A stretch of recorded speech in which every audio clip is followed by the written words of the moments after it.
রাজনীতি মানে শুধু ক্ষমতার লড়াই নয়, অর্থনীতি শুধু সংখ্যার খেলা নয়, সমাজনীতি শুধু তত্ত্ব নয়, আর দুর্নীতি মানে শুধু খবরের শিরোনাম নয়। যে কথাগুলো আমরা প্রতিদিন শুনি কিন্তু সহজভাবে বুঝতে পারি না, যে এই সিদ্ধান্তগুলো আমাদের জীবন বদলে দেয় কিন্তু কেউ সহজ করে বলে না। এখানে আমরা চেষ্টা করব জটিল কথাকে সহজ ভাষায় ব্যাখ্যা করতে, অস্পষ্ট বিষয়কে স্পষ্ট করে তুলে ধরতে। এখানে কথা হবে সহজে, প্রশ্ন হবে সোজা সাপটা, যেন আপনি সহজে বুঝতে পারেন, ভাবতে পারেন এবং সঠিক সিদ্ধান্ত নিতে পারেন। আমন্ত্রণ কঠিন কথা সহজে অনুষ্ঠানে, সাথে আছি আমি তানিয়া হারুন।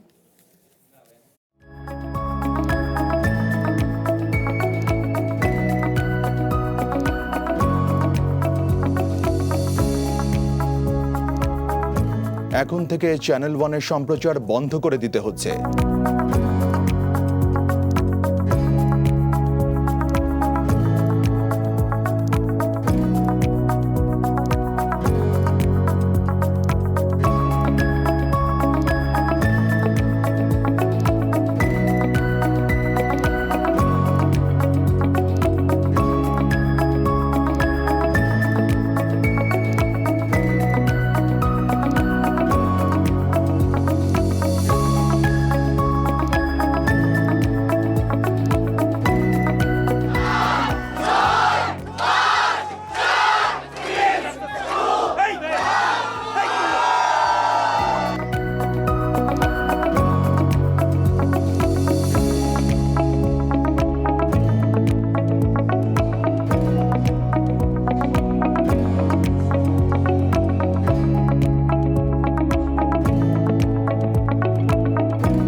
দীর্ঘ ১৬ বছর পর আজ থেকে পুনরায় পথ চলা শুরু করলো চ্যানেল ওয়ান। রাজনৈতিক রোষানলের শিকার হয়ে আজ থেকে ১৬ বছর আগে বন্ধ করে দেওয়া হয় চ্যানেলটি।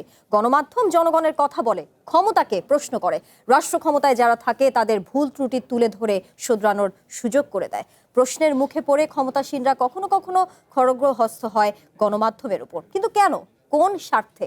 আগামী দিনে গণমাধ্যম কতটা স্বাধীনভাবে কাজ করতে পারবে?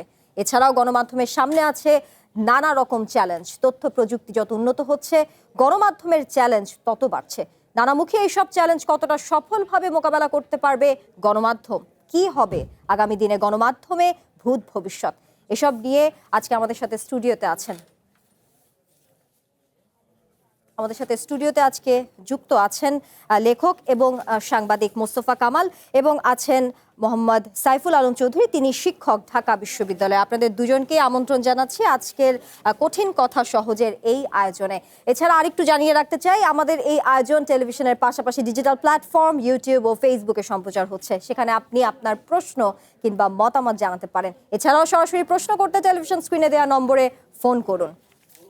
শুরুটা করতে চাই আজকের আলোচনা নিয়ে, এবং আমাদের সাথে আরও একজন অতিথি আছেন, তার সাথে একটু পরিচয় করে দিতে চাই। অনলাইনে আমাদের সঙ্গে যুক্ত হচ্ছেন head of input and planning editor channel one Parvez Reza. আপনাকেও স্বাগত জানাতে চাই। পারভেজ রেজা নিশ্চয়ই আমাদের সঙ্গে কিছুক্ষণের মধ্যে যুক্ত হবেন।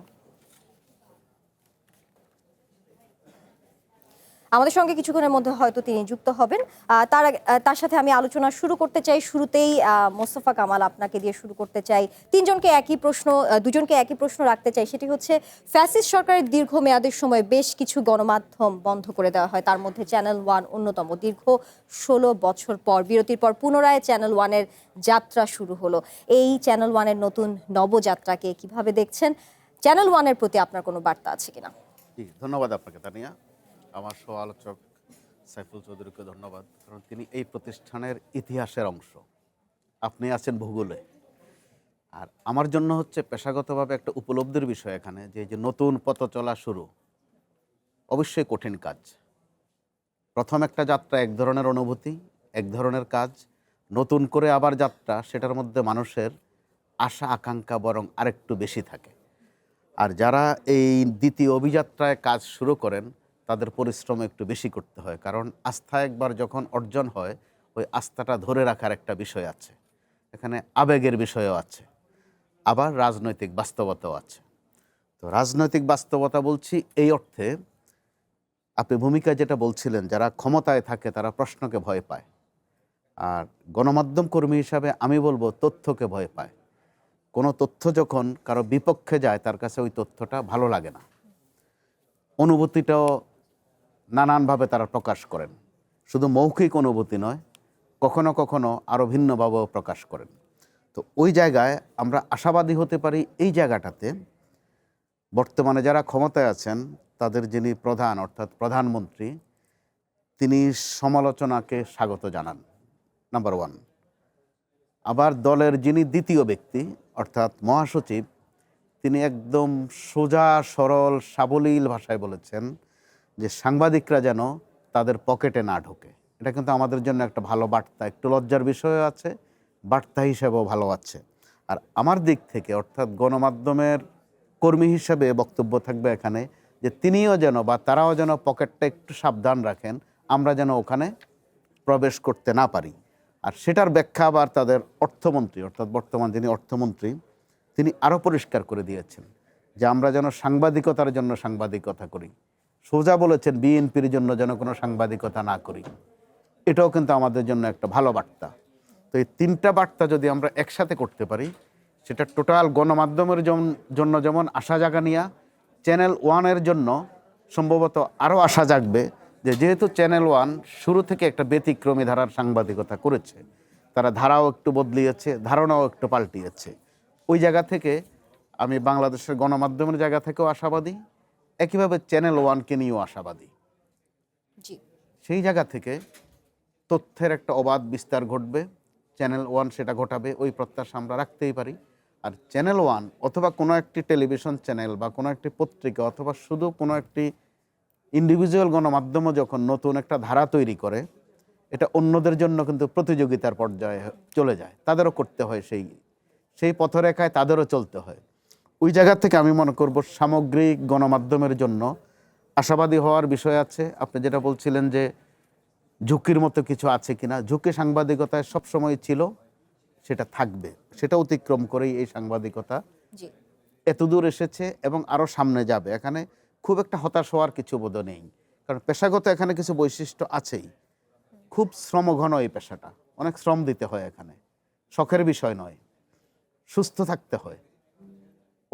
অন্যান্য অনেক পেশার সাথে তুলনা করলে এই গণমাধ্যমে আমরা যারা কাজ করি, কষ্ট করে হলেও আমাদের সুস্থ থাকতে হয়, প্রতিনিয়ত তথ্য স্বীকার করতে হয়, তথ্য খুঁজতে হয় এই ঝুঁকির মধ্য দিয়েই। আর এই ঝুঁকি যেটা সাংবাদিকতার ইতিহাসে আছে, ডক্টর সাইফুল আরও বেশি জানবেন, যখনই যত ঝুঁকি এসেছে সাংবাদিকতার বিকাশ তত বেশি হয়েছে।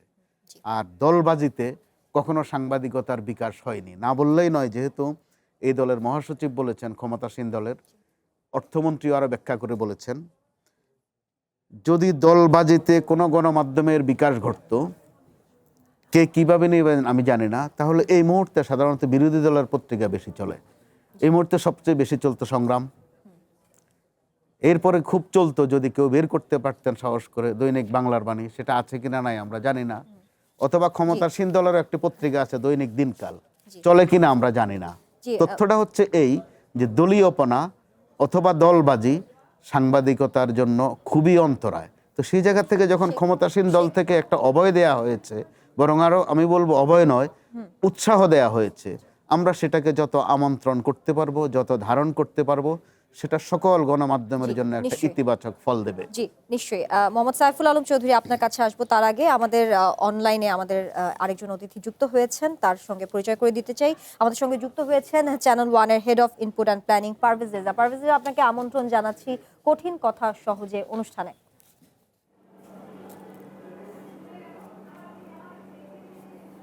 তিনি আমাদের সাথে, আপনি থাকবেন, আমরা আপনার কাছে ফিরবো। তার আগে মোহাম্মদ সাইফুল আলম চৌধুরী, আপনার কাছে আসতে চাই। গণমাধ্যম নিয়ে প্রশ্ন করছিলাম, যেমনটা বলছিলাম, ফ্যাসিস্ট সরকারের আমলে তারা গণমাধ্যম বন্ধ করে দেওয়ার মতো যে অপরাধ তারা করেছিলেন, কারণ স্বৈর সরকারের চোখে তারা চোখ রেখে প্রশ্ন করেছিলেন, তাদের ক্ষমতাকে নিয়ে প্রশ্ন করেছিলেন। কিন্তু গণমাধ্যমের কাজ তো সেই ক্ষমতাকে প্রশ্ন করা, ভুল ত্রুটি ধরিয়ে দেওয়া। তো এখন বাংলাদেশের গণমাধ্যম সেই কাজটা কতটা সাহসের সঙ্গে করতে সক্ষম হচ্ছে, কি বলবেন বর্তমান পরিস্থিতি, বর্তমান প্রেক্ষাপটে? বর্তমান পরিস্থিতি, আচ্ছা, সেটা হচ্ছে আমার চেয়ে তো আপনারা ভালো বলতে পারবেন, কারণ আপনাদের মাঠের সাংবাদিক। সো কিন্তু আমার মনে হয় না যে খুব সৎ সাহসের সঙ্গে কেউ করতে পারছে। কারণটা হচ্ছে, আপনি আসলে প্রেসিডেন্স তো একটা বিষয় আছে যে আপনি তো হঠাৎ করেই অতীত থেকে খুব রাতারাতি, মানে এমন না যে বিষয়টা আপনি দোজক থেকে সরাসরি বেহেশতে চলে যাবেন, তাই না? সো আপনাকে ধীরে ধীরে স্টেপ বাই স্টেপ আগাতে হবে, তার মাঝখানে হচ্ছে একটা পুলসির একটা পার হইতে হবে আর কি। সো আপনি দেখেন যেরকম সবাই বলছিলেন, আমরা আসলে বাংলাদেশের যে গণমাধ্যমের স্বাধীনতার কথা বলি, সেটা বলি যে আমরা বলি যে অভিযোগ আছে যে লাইসেন্স পাওয়া বা অনুমতি পাওয়া এটা হচ্ছে রাজনৈতিক লেজুর ভিত্তি, হ্যাঁ। কিন্তু আমি বলি যে আসলে রাজনৈতিক লেজুর ভিত্তি বাংলাদেশের মিডিয়াতে কাজ করে না। বাংলাদেশের মিডিয়াতে আসলে যেটা কাজ করে সেটা হচ্ছে পলিটিক্যাল ক্লায়েন্টেলিজম, পলিটিক্যাল ক্লায়েন্ট হওয়া, রাজনৈতিক ক্লায়েন্ট হওয়া। আপনি দেখেন 2001 সালে বিএনপি কিছু চ্যানেল দিয়েছিল, 2009 সালে আওয়ামী লীগ আসার সাথে সাথে এই চ্যানেলগুলা তার ক্লায়েন্ট চেঞ্জ করে নেয়, আওয়ামী লীগ হয়ে যায় তার ক্লায়েন্ট। আবার 2009 সাল থেকে 2024 সাল পর্যন্ত আওয়ামী লীগ 30-40টা চ্যানেল দিয়েছে, অনেকগুলো পত্রিকা দিয়েছে। 2024 সালের 5ই আগস্ট রাতারাতি তারা ক্লায়েন্ট চেঞ্জ করে সে আওয়ামী লীগের বিরুদ্ধে চলে যায়। সো আসলে বাংলাদেশের মিডিয়ার মালিক বলেন বা মিডিয়াগুলো বলেন, সবাই আসলে নতুন ক্লায়েন্ট খোঁজে। যখনই সরকার চেঞ্জ হয় তখনই সে নতুন ক্লায়েন্ট পায়, তখন সে ওই সরকার যেরকম চায় অথবা না চাইলেও সে যদি মনে করে যে আমি আসলে এরকমই চাচ্ছি।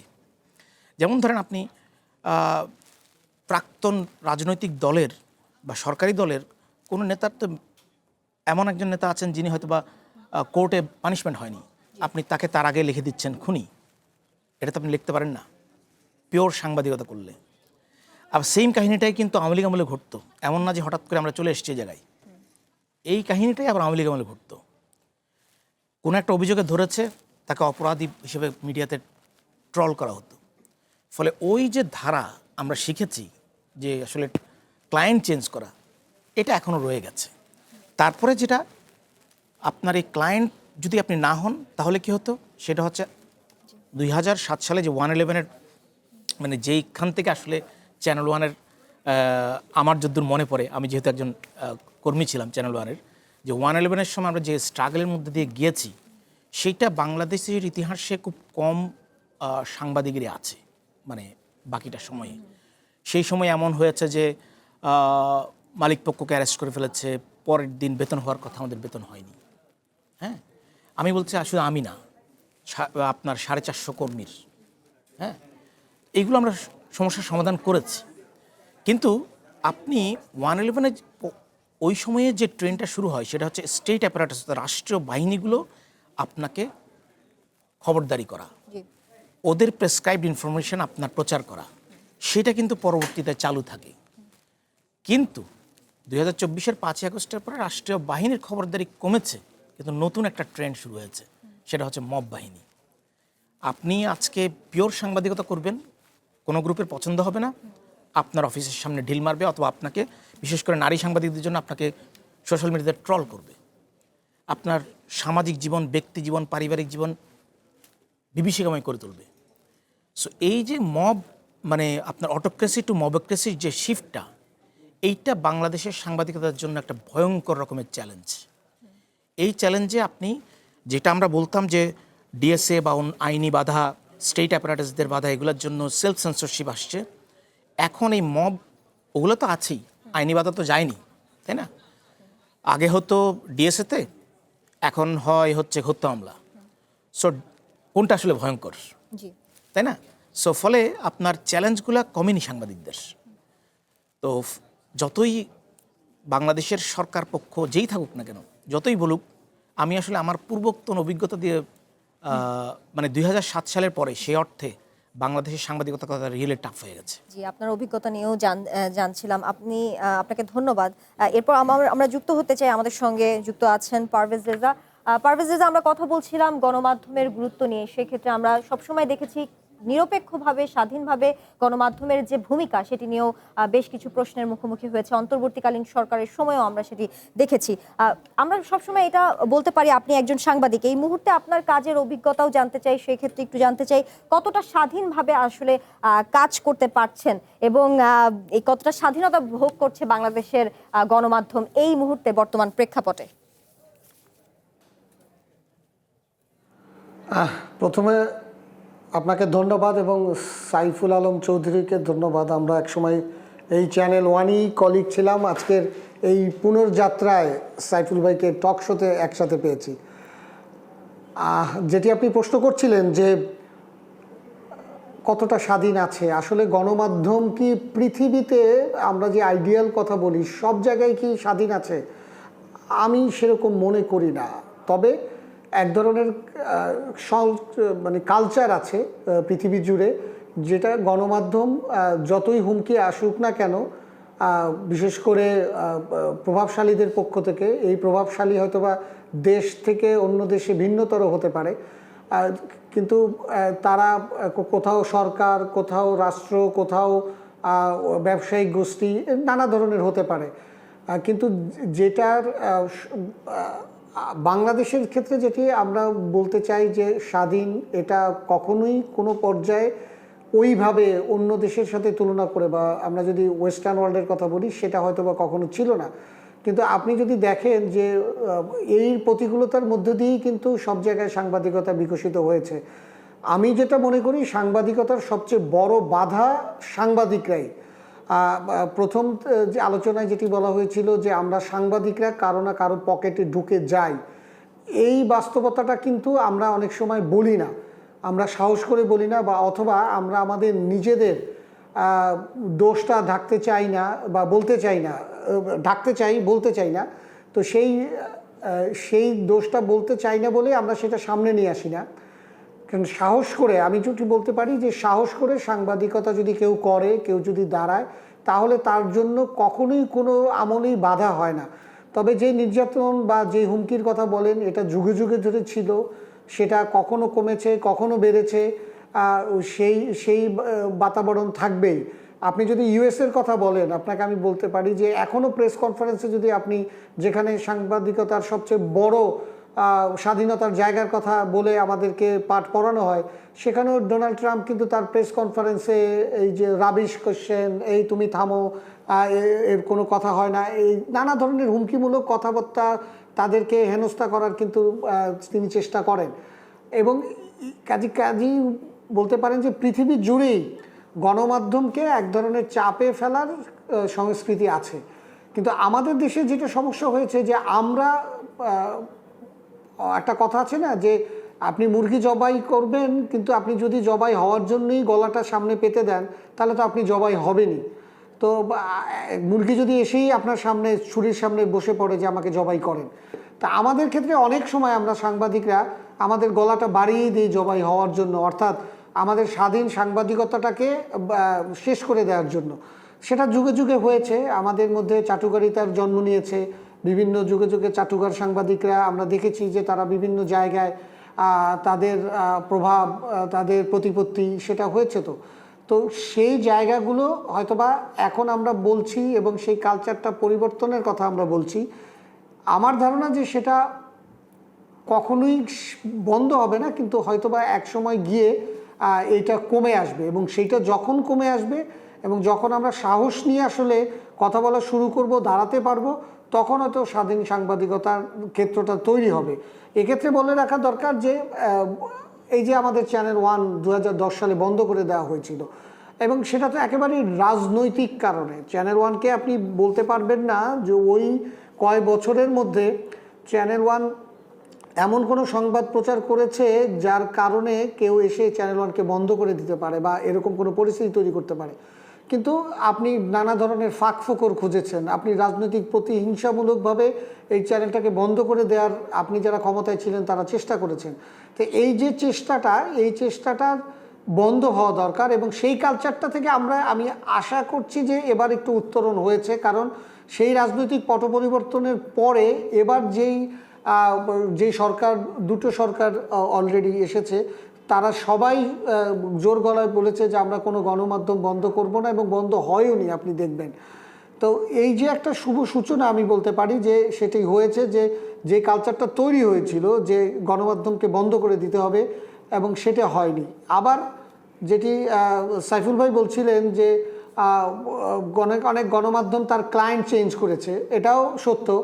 তো এই জায়গাগুলো থেকে আসলে আমি মানে আমাদের কালচারটা বের হতে পারলে, আমরা নিজেরা যদি বের হতে পারি, আমরা যদি সত্যিকারের সাংবাদিকতা করার জন্যই সাংবাদিকতা করি, সাংবাদিকতা করে অন্য কিছু হাসিল করব বা এটাকে ব্যবহার করে আমি কোনো কিছু করব, সেই জায়গাটাতে যদি আমরা মনোনিবেশ না করি বা সেটা না চাই, তাহলে আমরা আমি ব্যক্তিগতভাবে মনে করি, কারণ আমি আমার জীবনের রিপোর্ট করেছি এমন অনেক যেগুলো ক্ষমতাসীনদের বিপক্ষে গিয়েছে, এবং আমি সেটা করতে পেরেছি কারণ আমার সাথে আমার প্রতিষ্ঠান ছিল এবং আমিও কোনো জায়গায় বিক্রি হইনি। আমার ওই রিপোর্ট নিয়ে প্রতিষ্ঠানও কোনো জায়গায় দরদাম করিনি বা বিক্রি হতে যায়নি। কাজেই ওই জায়গাগুলোতে থেকে যে পারা যায়, এই চ্যানেল ওয়ানেও আমরা পেরেছিলাম 2006 সালে এরকম অনেক রিপোর্টের উদাহরণ আমরা দিতে পারবো যে আমরা প্রভাবশালীদের বিরুদ্ধে রিপোর্ট করে আমরা দাঁড়িয়ে থাকতে পেরেছিলাম। কিন্তু পরবর্তীতে একটা বড় ঝড় এসে সেটি আমাদেরকে বন্ধ করে দেয়। তো গণমাধ্যমের টুটিটাই তো চেপে ধরা হয়েছিল তখন, এবং সেই ধারাবাহিকতা শুধু চ্যানেল অল না, আরও বেশ কয়েকটি দিগন্ত টেলিভিশন সহ আরও অন্যান্য টেলিভিশন বন্ধ করে দেওয়া হয়েছে। কাজে ওই কালচারটা থেকে আমরা হয়তো বা আমি আশা করছি যে আমরা বের হতে পেরেছি। তো এই ধারাবাহিকতা অব্যাহত রাখলে আর আমরা সাংবাদিকরা নিজেরা যদি ঠিক হই, তাহলে আমি মনে করি যে আমরা আসলে সামনের দিনগুলোতে সত্যিকার অর্থে যেটি বর্তমান প্রধানমন্ত্রীও যেটি জোর গলায় করে বলছেন এবং যারা ক্ষমতায় আছেন তারাও যেটি অন্ততপক্ষে প্রকাশ্যে বলছেন, এবং সেই জায়গাটা থেকে আমাদের মনে হয় যে এখন আমাদের বের হয়ে আসলে একটা ভালো সময় আমরা সামনের দিনগুলোতে গণমাধ্যমের জন্য দেখব। নিশ্চয়ই আমাদেরও সেই প্রত্যাশা আছে। পারভেজ রেজা, আপনাকে ধন্যবাদ যুক্ত থাকার জন্য। আমরা আবারও আলোচনায় ফিরবো, একটি বিরতি নিয়ে ফিরছি। কঠিন কথা সহজের এই পর্যায়ে একটি বিরতি নিচ্ছি, সঙ্গে থাকুন। সব হয়ে যাচ্ছে হাতের ইশারায়, কারণ বাংলাদেশে এলো এই প্রথম টাচলেস আরএকে সেন্সেশন ওয়াটার ক্লোজেট। হাতের ইশারাতে ডুয়াল ফ্লাশিং সিস্টেম থাকায় রাখে জীবাণুমুক্ত। এছাড়াও রয়েছে emergency manual flush, rimless design এবং ওয়াটার সেভিং ফিচার।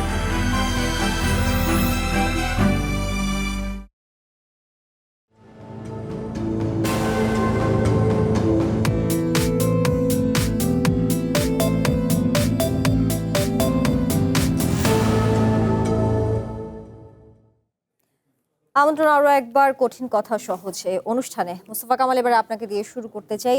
যেমনটা বিরতির আগে আমাদের আরেকজন অতিথি পারভেজ রেজা বলছিলেন যে সাংবাদিকতার আসলে মূল বাধা সাংবাদিকরা নিজেই। অর্থাৎ আমরা কিছু কিছু সময় দেখেছি কিছু কিছু সাংবাদিকরা সরকারপন্থী হচ্ছেন, কিছু কিছু বিরোধীপন্থী হচ্ছেন। সেই ক্ষেত্রে এই যে সাংবাদিকতার যে জায়গাটা, সেটা কতটা সংকুচিত হচ্ছে, আপনিও কি একমত? এই মূল ধারার সাংবাদিকতায় এটি কি বড় চ্যালেঞ্জ কিনা? বাধাটা কোথায় আসলে, আপনার মতে কি? জি, তিনি তার অভিজ্ঞতা থেকে বলেছেন কথাটা। আমরা তিনজনেই কিছুক্ষণ ধরে বেশ কতগুলো কঠিন কথা একদম সহজেই আসলে বলে ফেলেছি, যেগুলো সচরাচর আমরা হয়তো একান্তে তাও আলাপ করি চুপি চুপি। দুইজনের বেশি তিনজন হলে এই কথাগুলো আমরা বলি না, আর যে কথাগুলো এতক্ষণ ধরে আমরা বলে ফেললাম। তো একটা বিষয় হচ্ছে যে সাংবাদিকতার স্বাধীনতার বিষয়। অপ্রিয় কিন্তু কঠিন সত্য হচ্ছে এই স্বাধীনতা অত্যন্ত আপেক্ষিক। ওখানে পরাধীনতার কিছু বিষয় আছে, অ্যাবসলিউট স্বাধীনতা ওখানে থাকে না কখনোই, ইতিহাস বলে না। এইগুলো একদিক। নিরপেক্ষ তো আপেক্ষিক। আমি যদি আপনার পক্ষে বলি তাহলে আমি আপনার কাছে নিরপেক্ষ, অর্থাৎ আমি কার পক্ষে নিরপেক্ষ আরেকটা প্রশ্ন এখানে দাঁড়িয়ে যায়। তো ওই জায়গায় পারভেজ রেজা যেটা বলছিলেন, সাইফুল ভাইও বলছিলেন যে আমরা নিজেদের সক্ষমতা তৈরি করার একটা প্রশ্ন কিন্তু থেকে যায়, ওই সুযোগটা নিতে হয়। তো বাংলায় একটা কথা আছে, বলা হয় যে ভালো হতে টাকা লাগে না, পয়সা লাগে না, তাহলে কি লাগে? সুযোগ লাগে। আবার সুযোগ থাকলেও হয় না, নিয়তটাও থাকতে হয়। 24 কিন্তু নানা বিশ্লেষণে না গিয়ে এতটুকু বলা যায় 24 কিন্তু আমাদেরকে একটা সুযোগ দিয়েছে ছোট্ট করে। 90ও একটা সুযোগ দিয়েছিল, আমরা সেটা নিতে পারিনি। আমরা মনা হয়ে গেছি। আপনি যেটা বলছিলেন বিএনপি পন্থী, আওয়ামী পন্থী, অর্থাৎ আওয়ামী মনা, বিএনপি মনা। আমাদের কিন্তু মনা হওয়া জরুরি নয়, আমরা সাংবাদিক থাকতে পারি, সীমানার মধ্যেই থাকতে পারি। সেক্ষেত্রে আপনি সীমানার কথা বলছিলেন, সেক্ষেত্রে 24-এর যেই তখনকার সময়ের গণমাধ্যমের যে ভূমিকা বা গুরুত্ব, সেটি নিয়েও আপনি বলছিলেন। তখনকার সময় অন্তর্বর্তীকালীন সরকার দায়িত্বে ছিলেন, তারা দায়িত্ব নেওয়ার পর গণমাধ্যমের স্বাধীনতা নিয়ে কিন্তু ইতিবাচক তারা বার্তা দিয়েছিলেন, কিন্তু নোয়াব সহ কিছু মহল সেই বার্তাকে প্রত্যাখ্যান করেছেন, তারা বিপরীত অবস্থানে দাঁড়িয়েছিলেন। এই দুই বিপরীত অবস্থানের মধ্যে আসলে আপনার কি মনে হয় সত্যটা কোথায় দাঁড়ায়? এই সময় স্বাধীনতা পুরোপুরি কি নিশ্চিত হয়েছিল কিনা? না, কখনোই হয়নি। তো একটু হলেও তো হয়েছে। বিশেষ করে আমি ডক্টর ইউনূস সরকার আসার আগের সময়টা বলছি। 5 আগস্টের পূর্বাপর কয়েকটা দিন। তো ওই সময় কিন্তু চোখে চোখ রেখে কথা বলার একটা চর্চা কিন্তু বাংলাদেশে শুরু হয়েছে। সম্ভবত টানা 4-5 দিন গণমাধ্যমে খুব সীমিত পরিসরে সংবাদ পরিবেশন করা হতো। আপনি মনে করে দেখুন ওই সময়টায় অডিয়েন্স যাদেরকে আমরা বলি, অর্থাৎ দর্শক বা শ্রোতা বা পাঠক, তারা কিন্তু গণমাধ্যমের সংবাদের অপেক্ষাটা ওই সময়টায় করেনি। তার মানে আমাদের পজিশন নষ্ট হয়েছে, আমাদের প্রতি তাদের আস্থা বিশ্বাসে ঘাটতি ঘটেছে। তারা নানান বিকল্প মাধ্যম তখন মনে শরণাপন্ন হয়েছে, সেটা প্রয়োজনে যা করে মানুষ। তো এরপরে যখন 5 আগস্ট থেকে 8 আগস্ট পর্যন্ত মোটামুটি সাংবাদিকতার মধ্যে একটা ঝাঁকুনির মতো এসেছে, এই সরকার বসার পরে, অর্থাৎ ইউনূস সরকার বসার পরে তিনি নিজের থেকে বললেন যে তার সমালোচনা যেন একটু বেশি বেশি করে করা হয়। তো আমরা দেখা গেল সমালোচনাটাকে বেশি গুরুত্ব দিয়ে বসলাম মাঝে মধ্যে, অথবা সমালোচনার নামে কখনো কখনো করলাম তাচ্ছিল্য, কখনো কখনো করলাম মশকরা। আবার যখন একটা নির্বাচিত সরকার আসলো, এখনও একটা ভালো দিক, সরকারের শীর্ষ পর্যায়ের ব্যক্তিরা কি বলেছেন সেটা আমি একটু আগে উল্লেখ করেছি। আমরা ওই সুযোগটা মনে হয় ঠিকভাবে নিতে পারছি না। তার উপর আসলো সাংবাদিকদের নিয়ে একটা কমিটিও হয়েছে। ওখানে কিছু কিছু শব্দ আমি খেয়াল করেছি, আমার সীমাবদ্ধতা হোক আর বুঝের ঘাটতি হোক, কতগুলো শব্দ এখনো আমাদের কানে কিন্তু ভাসে। সাংবাদিক কল্যাণের একটা বিষয় আসে, ওখানে দুস্থ ভাতার কথা আছে। তো সাংবাদিক তো অসুস্থ হওয়ার কোনো সুযোগে নাই, তার উপর আবার দুস্থ হওয়া, তার মানে কিন্তু এক ধরনের অপদস্থ হওয়া, তার উপর আবার ভাতা। দ্বিতীয়ত এখনো বলা হয় ওয়েজ বোর্ড, বাংলা তর্জমা করলে বোধ দাঁড়ায় মজুরি বোর্ড। তো নিজেই নিজেকে যখন মজুরের কাছে নিয়ে যাব, মজুর বলে ফেলবো, আমি তাচ্ছিল্য করছি না মজুরদেরকে, বলছি আমরা রাষ্ট্রের চতুর্থ স্তম্ভ, এক ভাষণে বলছি, আর এক ভাষণে নিয়ে যাচ্ছি মজুরি ভাতার কাছে, দুস্থ ভাতার কাছে। সেটা কিন্তু নিজেরা নিজেদেরকে অপদস্থ করছি। এই সরকারের কথা যে এরকমটা বললাম, ডক্টর ইউনূস সরকারের কথা বললাম, তার আগে 15.5 বছর 16 বছর যে সরকারটি ছিল, আজকে বিষয়বস্তুর প্রয়োজনে খুব কষ্টের সাথে হলে উল্লেখ করতে হয়, সাংবাদিকদের গায়ে হাত উঠেছে বহুবার। যাদেরকে আমরা মাননীয় বলি, মাননীয় সংসদ সদস্য, তারাও বারবার এই কাজটা করেছেন। বিপরীত দিক থেকে আমার স্পষ্ট মনে আছে, আশা করি শব্দগত তত হেরফের হবে না, একজন অর্থমন্ত্রী ছিলেন আবুল মাল আব্দুল মুহিত, আমি একটু শেষ করে ফেলি। তিনি প্রায় সাংবাদিকদেরকে বলতেন রাবিশ, স্পষ্ট করে সেটা তিনি বলতেন। ওনার পাশের ভাষাগত কিছু ব্যাপারও নিশ্চয়ই আছে যেটা আপনি উল্লেখ করছেন আর কি, হতে পারে। ওনার পাশের এলাকার একজন মন্ত্রী ছিলেন, তিনিও এখন মরহুম, তিনি রাবিশ বাদ দিয়ে খবিশ বলা শুরু করে দিলেন। এগুলো কিন্তু আমার কানে ভাষায় এখনো বাজে। ওই সময়ের যিনি বিরোধী দলীয় নেত্রী ছিলেন বেগম রওশন এরশাদ, তিনি একবার সাংবাদিকদের উপর খুব সিম্প্যাথাইজ হলেন, খুব মায়া করলেন। মায়া করে বললেন যে দেশের অর্থনৈতিক অবস্থা ভালো না। কেন ভালো না? যে ছেলেপেলেগুলো সাংবাদিক হয়ে যাচ্ছে। আপনি খেয়াল করে দেখুন অনুভূতি বা উপলব্ধির মাত্রাটা কোথায়। তো ওই জায়গার থেকে যদি আমরা নিজেরাও উপলব্ধি না করি যে আমাদের একটু উত্তরানো দরকার, আমাদের উত্তরানোর জন্য প্রথমত আমরা নিজেরা কিন্তু একদম কম নই, দ্বিতীয়ত আমাদের অনেকগুলো সংগঠন আছে, নিশ্চয়ই বেশ কিছু ফ্যাক্টর নিশ্চয়ই আছে যেগুলো উত্তরানোর জন্য আমাদের আসলে তখনই আসলে স্বাধীন গণমাধ্যমের বিষয়টি আরো গুরুত্ব পাবে। আপনার কাছে আবারও আসবো, মোহাম্মদ সাইফুল আলম চৌধুরী, আপনার কাছে আসতে চাই। সাংবাদিকদের সেলফ সেন্সরশিপ নিয়ে কথা বলছিলাম, সংবেদনশীল বিষয়গুলো এড়িয়ে যাওয়ার যে সংস্কৃতি তৈরি হয়েছিল, আপনি কি মনে করেন এই ভয়ভীতির এই পরিবেশে গণমাধ্যমের সবচেয়ে বড় ক্ষতি করছে কিনা? না, ভয় যে কোনো প্রফেশনে আপনি যদি ইন্টারনাল বা এক্সটার্নাল ভয় থাকে, ভীতি থাকে, তাহলে কারণ সাংবাদিকতা হচ্ছে আপনার কারণ দেখেন আপনি একটা কলম কোম্পানিতে কাজ করতে পারেন, সেখানে কিন্তু একটা কলমের ছাঁচ থাকবে, সেটা নিয়মিত প্রোডাকশন হয়ে যাবে, আপনি কীভাবে বিজনেস ইমপ্রুভ করবেন সেই চেষ্টাটা করবেন। কিন্তু সাংবাদিকতা হচ্ছে প্রতিদিনই নতুন, পুরাতন এখানে কিছু নাই। সো প্রতিদিনই নতুন বিষয় আপনার মাথার মধ্যে তথ্য সংগ্রহ করা, তথ্য ভেরিফাই করা এবং সেটা দ্রুত গতিতে পাঠক বা দর্শকের কাছে পৌঁছানো, সেটা এমনিতেই চ্যালেঞ্জ। সেই চ্যালেঞ্জের মধ্যে আপনি কোনটা দিতে পারবেন আর কোনটা দিতে পারবেন না, সেইটা আপনাকে যদি বিভিন্ন লেয়ারে জানতে হয়, অথবা আপনি আপনি জানেন যে এটা তথ্য কিন্তু নিউজ না, নিউজ হবে না এটা, কারণ এটা ভেরিফাই করতে পারবেন না, সেই ধরনের নিউজ আপনাকে দিতে হবে। তখন কিন্তু যে চ্যালেঞ্জটা আসবে, সেই চ্যালেঞ্জটাতে আপনি রীতিমতো এই ফ্রাস্ট্রেশনটা প্রথমে আপনার কর্মস্থলে পড়বে, তারপর মানসিকভাবে, তারপর পারিবারিকভাবে এবং সামাজিকভাবে পড়ে। তাতে যেটা হয়, অলরেডি অনেকজন চাকরি ছেড়ে দিয়েছেন, কেউ দেখবেন যে অনেকেই বিদেশে চলে গিয়েছেন। তারপরে হচ্ছে যারা ভালো এখানকার এনজিওতে চাকরি পায় তারা চলে যায়, আর যারা থাকেন তারা হচ্ছে মুখ বুজে সহ্য করেন আমার মতে। হ্যাঁ, কারণ তাদের মধ্যে দুটো শ্রেণী আছে, আমি অবজ্ঞা করছি না। একটা হচ্ছে সাংবাদিকতাটাকে নেশা হিসেবে নিয়ে তারা যতটুকু লড়াই করতে পারে ততটুকুই করে যায়। একটা হচ্ছে না, থাকি, চলছে, চলুক, এই আর কি। সো সেলফ সেন্সরশিপ আমাদের এখানে প্রবলেম কি, আমাদের এখানে সেলফ সেন্সরশিপকে আসলে মিডিয়ার চ্যালেঞ্জের কারণ হিসেবে দেখা হয়। সেলফ সেন্সরশিপ কারণ না, সেলফ সেন্সরশিপ হচ্ছে ফলাফল।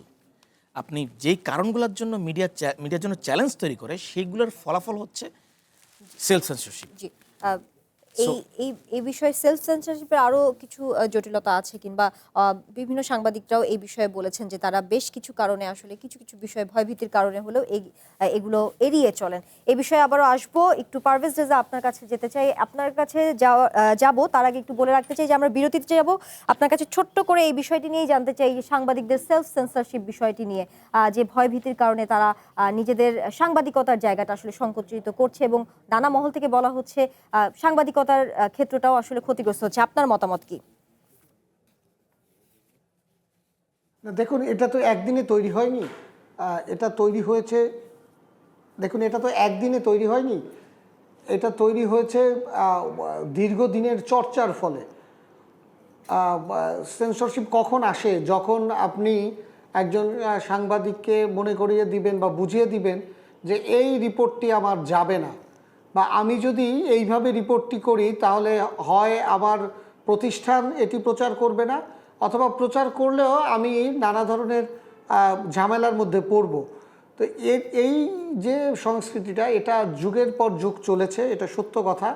এবং সেটি সাংবাদিকদের মধ্যে তার অবচেতন মনে এটি গেঁথে গেছে, এবং তারপরে তার অনেক দিন সাংবাদিকতা করার পরে সাংবাদিকরাও তারপরে একেবারেই যে কোন সময় কোনটা করা যাবে না, কোনটা বলা যাবে না, বা এটা করলে আমার ঝামেলা হবে, সেই অনুযায়ী তার পথটা তিনি চলতে চান। এখন এটি ভাঙবে কিভাবে? এটি ভাঙতে হবে তখনই, মানে ভাঙা যাবে বা ভাঙা সম্ভব হবে যখন প্রতিষ্ঠান তাকে অভয় দেবে যে আপনি আপনার সাংবাদিকতাটুকু করুন, ভয়ভীতিহীনভাবে করুন, এবং সেই সাথে যারা স্টেক হোল্ডার আছেন, যারা প্রভাবশালী আছেন, রাষ্ট্র আছে, সরকার আছে, তাদের দিক থেকে নিশ্চয়তা যে তাকে পুরোপুরি স্বাধীনতা দিতে হবে। এখানে আমি একটু ডিফার করি, যে একটু আগে বলা হচ্ছিল যে স্বাধীনতা মানে কি পুরোপুরি যা ইচ্ছা তা বলা, বা বেশি সমালোচনা করে ফেলা, বা অন্য কিছু করা ফেলা কিনা। সমালোচনা বা যে কোনো বিষয় আসলে তো আপেক্ষিক। আমার কাছে যেটি, এই বাংলাদেশের প্রতিটা মানুষের কাছে, পৃথিবীর সব জায়গায় কেউ কেউ ফিলিস্তিনিকে ফেরেশতা মানে নিপীড়িত ভাবেন, আবার ইসরায়েলের লোকজন কিন্তু তাদেরকে তারা নিজে এক ধরনের ব্যাখ্যা দিয়ে নিজেদেরকে নিপীড়িত ভাবেন। তো কাজেই এইটা আপেক্ষিকভাবে এটা ঘোরে, কিন্তু এটার যেই আমি কোন জায়গায় দাঁড়িয়ে আছি, আমি কি বলবো না বলবো, এবং যেই প্রেক্ষিতে আমরা সংবাদটি করছি, সেটি সুনির্দিষ্ট যদি লক্ষ্য থাকে, এবং আমরা যদি স্বাধীনভাবে রাষ্ট্র যদি তাদেরকে কাজ করতে দেয়, তাহলে কিন্তু একটা পর্যায়ে গিয়ে যে কোনো সাংবাদিক তার সঠিক তথ্যটা নিয়ে আসতে পারে। আপনাকে আমি একটি উদাহরণ দিতে পারি যদি আপনার হাতে সময় থাকে। আমাদের একটু সময় স্বল্পতা আছে, সাংবাদিকতার স্বাধীনতার পর্যায়টা কোন পর্যায়ে আমি ব্যক্তিগতভাবে দেখেছি। গত আমেরিকান ইলেকশনে আমি গিয়েছিলাম ইউএসএতে, সেখান থেকে কভার করার জন্য।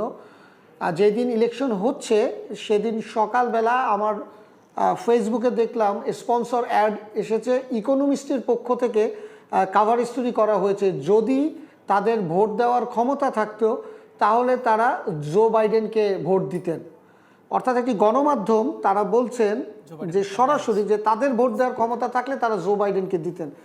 এই জন্য কিন্তু ওই দেশের রাষ্ট্র, সরকার, সমর্থকরা ওই গণমাধ্যমে গিয়ে আগুন দেয়নি। সাধারণ মানুষ জানে যে ওরা ওদের পক্ষে প্রোপাগান্ডা চালাচ্ছে বা ওদের পক্ষ হয়ে কাজ করছে, তারা হলো যে তাদেরকে করতে দেন, তাতে তো কোনো সমস্যা নেই। যারা গ্রহণ করার করবে, যারা গ্রহণ করার করবে না। আমার মতে যে অর্থাৎ এই স্বাধীন এবং নিরপেক্ষ গণমাধ্যমের পেছনে নিশ্চয়ই সাংবাদিকদের পাশাপাশি রাষ্ট্রেরও কিছু গুরুত্বপূর্ণ ভূমিকা রয়েছে। সেই বিষয়ে নিয়ে আমরা আলোচনা করছিলাম। পারভেজ, আপনাকে ধন্যবাদ। আমরা আবারও আপনার কাছে ফিরবো বাকি কথা নিয়ে, একটি বিরতি নিয়ে ফিরছি। কঠিন কথা সহজের এই পর্যায়ে আবারও বিরতি নিচ্ছি, সঙ্গেই থাকুন।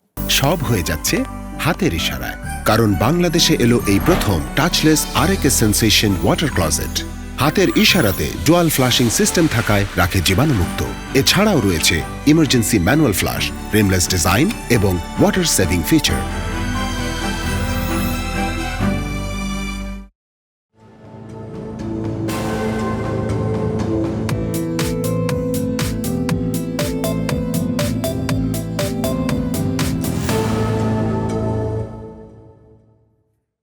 আমন্ত্রণ আরো একবার কঠিন কথা সহজে অনুষ্ঠানে। মোস্তফা কামাল, অনলাইন সাংবাদিকতা নিয়ে এবার আপনার সাথে কথা বলতে চাই। বিশ্বজুড়ে অনলাইন সাংবাদিকতা দ্রুত মূলধারায় চলে গেছে, এমন অনেকেই বলছেন। প্রিন্ট মিডিয়ার দিন শেষে, এবং আমরা দেখেছি সোশ্যাল মিডিয়ায়, সামাজিক যে যোগাযোগ মাধ্যম, সেই বিষয়ে আমরা দেখেছি যে বিকল্প সাংবাদিকতা হিসেবে মানুষ সোশ্যাল মিডিয়াকে বেশি গুরুত্ব দিচ্ছে।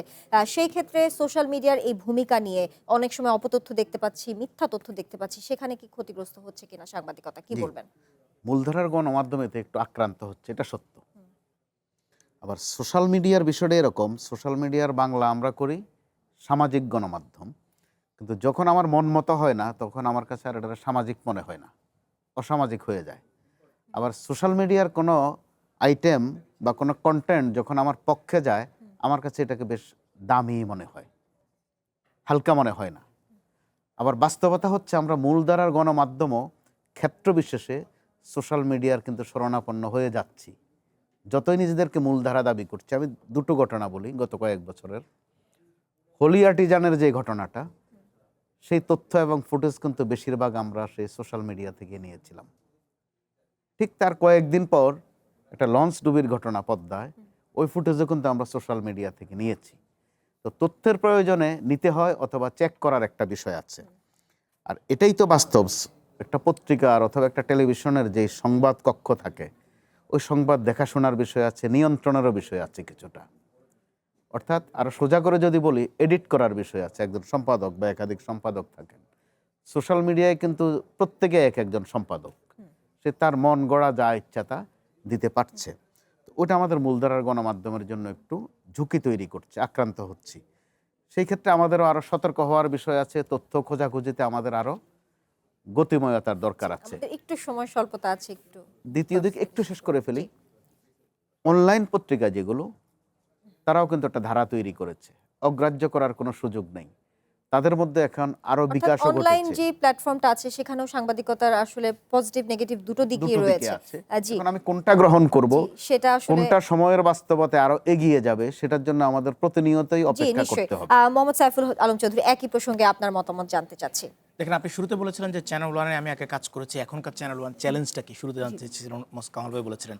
আমার কাছে মনে হয়েছে এখন বাংলাদেশের, ঠিক আছে, বাংলাদেশের সাংবাদিকতার চ্যালেঞ্জ অনেক, কিন্তু যেটা টেলিভিশন চ্যানেলের জন্য বা পত্রিকার জন্য চ্যালেঞ্জ, সেটা হচ্ছে নিউ বিজনেস মডেল। আমরা যেই সময় কাজ করতাম টেলিভিশনে, সেই সময় টেলিভিশনে ছিল সবচেয়ে হাইপ তোলা মিডিয়াম। এখন কিন্তু টেলিভিশনে সবচেয়ে হাইপ তোলা মিডিয়াম না, এখন কিন্তু একটা হাইব্রিড বিজনেস মডেল আপনার তৈরি হয়ে গেছে। সেখানে মাল্টিমিডিয়া আছে, অনলাইন আছে, ডিজিটাল সেকশন আছে, আপনার যারা প্রিন্ট তাদের প্রিন্ট ভার্সন আছে। সো আপনি এখন এখানে হাইব্রিড বিজনেস মডেল যতটা বেশি কম্প্যাক্ট ওয়েতে তৈরি করতে পারবেন, ততটাই আপনি সাকসেসফুল হবেন। এই বিজনেস মডেল ছাড়া আপনি শুধুমাত্র অনলাইনে এমফেসিস দিবেন বা টেলিভিশন এমফেসিস দিবেন, এটা হবে না। হ্যাঁ, এখন মানুষের বাসায় টেলিভিশন থাকে, সেটা ইউটিউবে দেখার জন্য। টেলিভিশন হয়তো খোলেই না যদি না খেলা না চলে, সেরকম অনেক আছে হিস্ট্রি। সো আপনি এখন অনলাইন অনেকে দেখে না, অ্যাপ দেখে। আপনি বাংলাদেশের এখনও পর্যন্ত কোনো টিভি চ্যানেল এখনও পর্যন্ত আপনার ল্যাপটপ বা উইন্ডোজের জন্য অ্যাপ তৈরি করতে পারেনি। কেন? এতদিন হয়ে গেল এই বিজনেস মডেলটা কেন দাঁড়ানো? এত সময় কেন লাগছে, দীর্ঘ সময় কেন দাঁড়ানো না। লাগছে? ফলে এইগুলো আপনার মাথায় রাখতে হবে যে অনলাইন, ডিজিটাল বা মাল্টিমিডিয়া যেই সেকশনই বলেন না কেন, সামনে হয়তো আরও কম্পোনেন্ট যোগ হবে। সো আপনি আসলে কোপ আপ করতে পারছেন কিনা, জি। আপনি কি বাই প্রোডাক্ট হিসেবে ধরছেন যে আপনার টেলিভিশন চ্যানেলের বাই প্রোডাক্ট হচ্ছে ইউটিউব, তাহলে আপনি সেই ভুল করবেন। ফ্যাক্টরগুলো এখন তাহলে বোঝা এগুলো ভুল খুবই করবেন। তাহলে প্রয়োজন, বিজনেস মডেল তখনই আমরা দাঁড়াবে না, আসলে এতে পৃথিবীর কোথাও স্বাধীনভাবে দাঁড়ায় না। কাজ করার সুযোগ পাবে। পারভেজ, আপনার কাছে আমরা আসবো, একটি বিরতি নিয়ে আপনার কাছে আলোচনায় ফিরবো। কঠিন কথা সহজ অনুষ্ঠানের এই পর্যায়ে আবারও বিরতি নিচ্ছি, সঙ্গেই থাকুন। সব হয়ে যাচ্ছে হাতের ইশারায়, কারণ বাংলাদেশে এলো এই প্রথম টাচলেস আরএকে সেন্সেশন ওয়াটার ক্লজেট। হাতের ইশারাতে ডুয়াল ফ্লাশিং সিস্টেম থাকায় রাখে জীবাণুমুক্ত। এছাড়াও রয়েছে emergency manual flush, rimless design এবং ওয়াটার সেভিং ফিচার।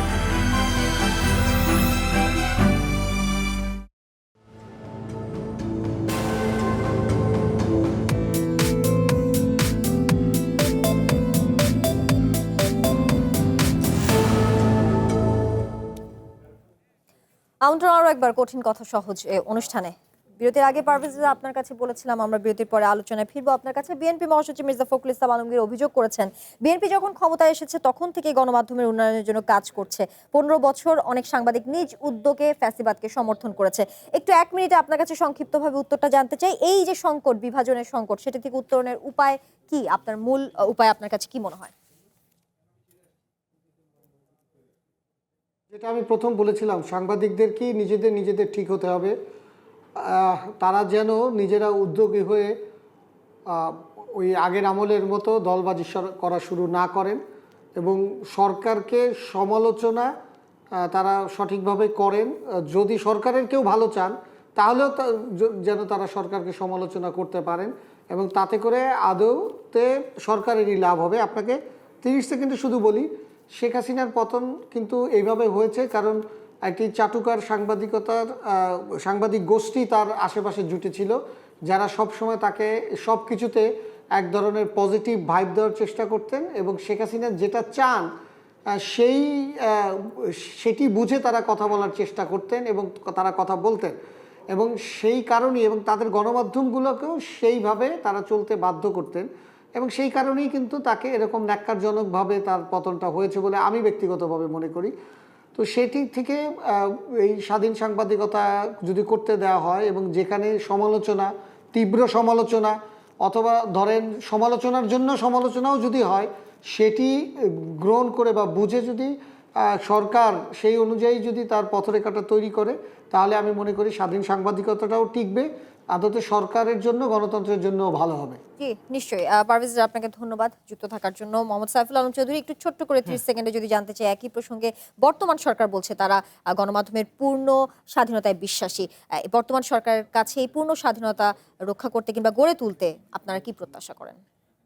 আসলে প্রত্যাশা অনেক, মানে এটা সব সরকারের কাছেই থাকে, সব সরকার এইভাবে বলে, কিন্তু বাস্তবতা হচ্ছে আপনার কতটুকু পাবো সেটা হচ্ছে, কারণ বাংলাদেশে আপনাকে একেবারে বটম লাইন হচ্ছে আপনার বাংলাদেশের পলিটিক্যাল সিস্টেম যেভাবে চলবে সেভাবে মিডিয়া সিস্টেম চলবে। মিডিয়া কিন্তু কোনো নির্বস্তুক সত্তা না যেটা মানে বেহেশত থেকে চলে আসছে। এটা মিডিয়া স্বাধীন হলেই সব কিছু হয়ে যাবে।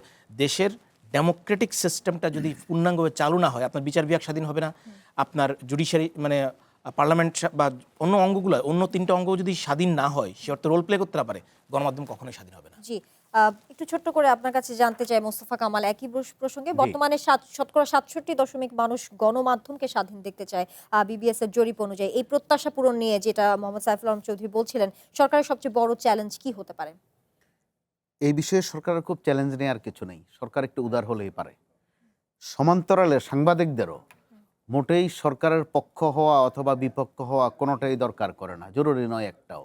কারণ এখানে উল্লেখ করতে হয়, গেল যে সরকারটি ছিল তাদেরকে আমরা ফ্যাসিস্ট, স্বৈরাচার, স্বেচ্ছাচার নানান কিছু বলে সম্বোধন করি। তাদেরকে ওই পর্যায়ে নেয়ার পেছনে আমাদেরও কারো কারো কিন্তু সংশ্লিষ্টতা আছে। ওখান থেকে আমাদেরও শিক্ষা নেয়ার বিষয় আছে, যেমন যারা সরকারে আছেন তাদেরও শিক্ষা নেয়ার বিষয় আছে। ওইটা মনে রাখতে হবে যে এটা বাংলাদেশ, আমরা কেউ চাঁদের দেশ থেকে এখানে আসেনি, মঙ্গল গ্রহ থেকেও আসেনি। অতএব এই বাস্তবতার মধ্যে একটা মধ্যবর্তী পন্থা যদি আমরা বের করে নিতে পারি, একদম বিপ্লবীও না হওয়া আবার আপোষকামীও না হওয়া, অবশ্যই সাংবাদিকদের জন্য এবং সরকারের জন্য সামনে খুব ঝুঁকিপূর্ণ পরিস্থিতি আছে বলে আমি ব্যক্তিগতভাবে বিশ্বাস করি না।